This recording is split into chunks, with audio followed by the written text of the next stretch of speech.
నమస్తే vision news కు స్వాగతం. ఈనాటి వార్తలు.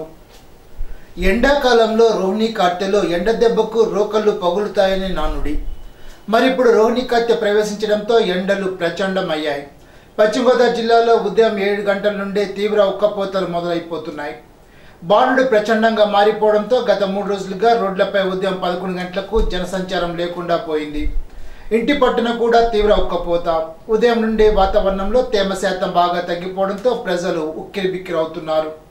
జిల్లా వ్యాప్తంగా అన్ని ప్రాంతాల్లో 40 నుండి 43 డిగ్రీల ఉష్ణోగ్రత తగ్గకుండా నమోదవుతున్నా ఉక్కపోత మాత్రం అంతకు మించి ఉంటోంది. మరో 4 రోజులు రోహిణి కార్తె ఎండను తట్టుకోక తప్పదు. పగలు ఎండ ఉక్కపోత ఉంటే అక్కడక్కడ చిరుజల్లులు కురవడంతో ఎండలు మరింత తడాకా చూపిస్తున్నాయి. బుధవారం జిల్లా కలెక్టర్ వశిష్ఠ కాన్ఫరెన్స్ హాల్లో మహాత్మా గాంధీ జాతీయ గ్రామీణ ఉపాధి హామీ పథకంలో అమలు చేయబడుతున్న వివిధ పనులు, ఫీల్డ్ చాలస్, చెరువుల్లో పూడికతీత, హౌసింగ్ 90 దినాలు తదితర పనులపై డ్వామా పీడీ, టెక్నికల్ అసిస్టెంట్లు, ఈసీలు, ఏపీఓలతో జిల్లా కలెక్టర్ సమావేశాన్ని నిర్వహించారు.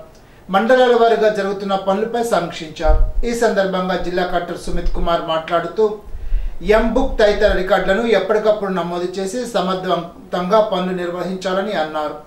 అర్హత కలిగి ఉపాధి హామీ పనులు అడిగిన ప్రతి ఒక్కరికి పని దినాలు కల్పించి వారికి సకాలంలో నగదులు చెల్లించాలని అన్నారు.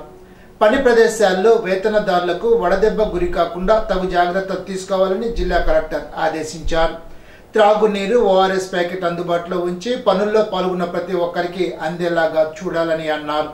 త్వరలో జాతీయ ఉపాధి హామీ పనులు తనిఖీ చేస్తామని, పనుల్లో లోటుపాట్లు కనపడిన ఎడల సంబంధిత అధికారులను, సిబ్బందిని శాఖపరమైన చర్యలు తీసుకుంటామని జిల్లా కలెక్టర్ సుమిత్ కుమార్ హెచ్చరించారు.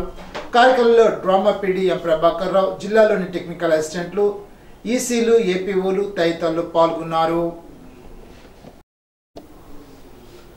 రాష్ట్ర ప్రభుత్వం వృద్ధులు, వితంతువులు, దివ్యాంగులకు ఇచ్చే సామాజిక పింఛన్లు జూన్ నెల కూడా బ్యాంకుల ద్వారా చెల్లించేలాగా ఉత్తర్వులు జారీ చేశారు. దివ్యాంగులు, నడవలేని వారికి ఇంటి వద్ద పింఛన్లు పంపిణీ చేయనున్నట్లు తెలిపారు. ఏప్రిల్ నెలలో సచివాలయాల వద్ద పింఛన్లు అందచేయగా మే నెలలో బ్యాంకుల ద్వారా అందజేశారు. జూన్ నెల కూడా బ్యాంకుల్లోనే పింఛన్ జమ చేస్తారు. అత్తిలి శాఖ గ్రంథాలయంలో వేసవి శిక్షణలో భాగంగా కాలుష్య నియంత్రణపై విద్యార్థులకు అవగాహన కల్పించారు. నానాటికి పెరిగిపోతున్న వాతావరణ కాలుష్యం వల్ల పర్యావరణం దెబ్బతింటోందని రిసోర్స్ పర్సన్ కె కోమలి అన్నారు. చెట్లు నాటడం ద్వారా వాతావరణ సమతుల్యాన్ని కాపాడవచ్చునని అన్నారు. గణితం, జీకేలపై ఉపాధ్యాయులు రామకృష్ణ శిక్షణ ఇచ్చారు. ఈ సందర్భంగా గ్రంథాలయం వద్ద మొక్కలు నాటారు. గ్రంథపాలకుడు డి కృష్ణారావు, గ్రామీణ గ్రంథాలయాధికారి ఆర్ దానకృష్ణ, హెచ్విఆర్ కిషోర్ బాబు, ఎం శ్రీదేవి, సత్యనారాయణ పాల్గొన్నారు. అత్తిలి మండలం వరిగేడి శివారు ఎర్రనీలిగుంటలో ఐసిడిఎస్ ఆధ్వర్యంలో ఋతుక్రమ పరిశుభ్రత కార్యక్రమాన్ని నిర్వహించారు. ఋతుక్రమ సమయంలో తీసుకోవాల్సిన జాగ్రత్తలను, వ్యక్తిగత పరిశుభ్రతను తెలిపారు. పర్యవేక్షకురాలు ఎం శ్రీదేవి, కార్యకర్తలు K Meenakumari, Y Sridevi, G Savitri, G Lakshmikumari, మహిళా పోలీసు జి సత్యశ్రీ తదితరులు పాల్గొన్నారు. అత్తిలి పెదవంతెన వద్ద ఉమరలిషా రూరల్ డెవలప్మెంట్ ట్రస్ట్ ఆధ్వర్యంలో నిర్వహిస్తున్న మజ్జిగ చలివేంద్రానికి అట్లపాడుకు చెందిన తిరుమల విశ్వేశ్వర జ్ఞాపకార్థం కుమారులు సత్యవర ప్రసాద్, ఉమా కుమారులు సహకరించారు. ఇరగవరం మండలం రేలంగి శివారు గవర్లపాలెం వద్ద గల రైల్వే గేటును ఈ నెల 31 వరకు మూసివేస్తున్నట్లు రైల్వే అధికారులు తెలిపారు. ట్రాక్ మరమ్మతుల దృష్ట్యా ఈ చర్య తీసుకున్నట్లు తెలిపారు.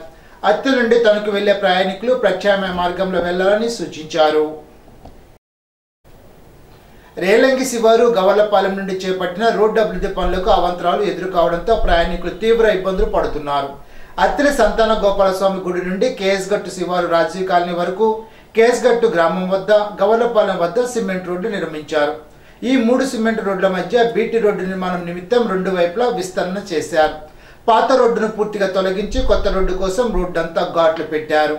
అయితే వెంటనే బీటీ రోడ్డు నిర్మాణం చేపట్టకపోవడంతో రోడ్డు వెంబడి వెళ్లే వాహనదారులు గాలుల్లో పడి ప్రమాదానికి గురవుతున్నారు. ఇప్పుడు ఒక చిన్న బ్రేక్.